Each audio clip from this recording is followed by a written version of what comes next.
ఒంటరిగా తిరుగాడు లేడినొక మనిషి చూసినాడు, చెంతకు చేరదీసినాడు.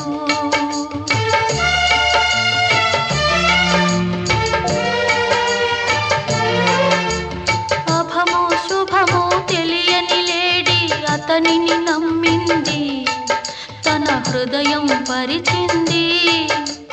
ఆ తరువాతే తెలిసింది ఆ మనిషి పెద్ద